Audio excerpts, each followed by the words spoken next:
এই যে আমরা ঢাকা সোহরাওয়ার্দী উদ্যানে সবাই মিলেমিশে যে একটা প্রোগ্রাম করলাম, কত বড় প্রোগ্রাম হয়েছে না?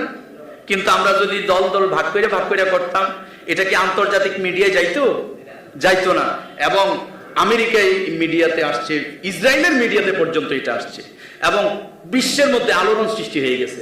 তাইলে ঐক্য হলো বড় শক্তি, একতাই হলো বড় শক্তি।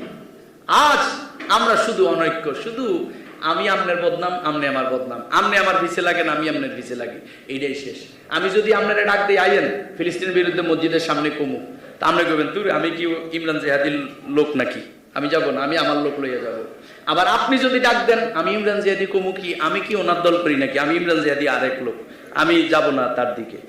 এগুলো সমস্যা।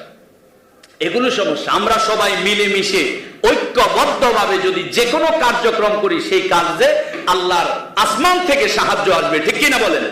তো ইউনিটি হচ্ছে বড় শক্তি। এই যে আমরা ঢাকা সোহরাওয়ার্দী উদ্যানে সবাই মিলেমিশে যে একটা প্রোগ্রাম করলাম, কত বড় প্রোগ্রাম হয়েছে না? কিন্তু আমরা যদি দল দল ভাগ করে করতাম, এটা কি আন্তর্জাতিক মিডিয়ায় যাইতো না।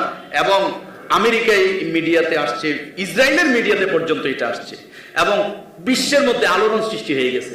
তাইলে ঐক্য হলো বড় শক্তি, একতাই হলো বড় শক্তি। আজ আমরা শুধু অনৈক্য, শুধু আমি আপনার বদনাম, আপনি আমার বদনাম, আপনি আমার পিছে লাগেন, আমি আপনার পিছে লাগি, এইটাই শেষ। আমি যদি আপনারা ডাক দিই আইয়েন ফিলিস্তিনের বিরুদ্ধে মসজিদের সামনে কমু, তা আপনি কইবেন তুই আমি কি ইমরান জিহাদির লোক নাকি, আমি যাব না, আমি আমার লোক লইয়া যাব। আবার আপনি যদি ডাক দেন আমি ইমরান জিহাদি কমু কি, আমি কি ওনার দল করি নাকি, আমি ইমরান জিহাদি আরেক লোক, আমি যাব না তার দিকে। তো এগুলো সমস্যা।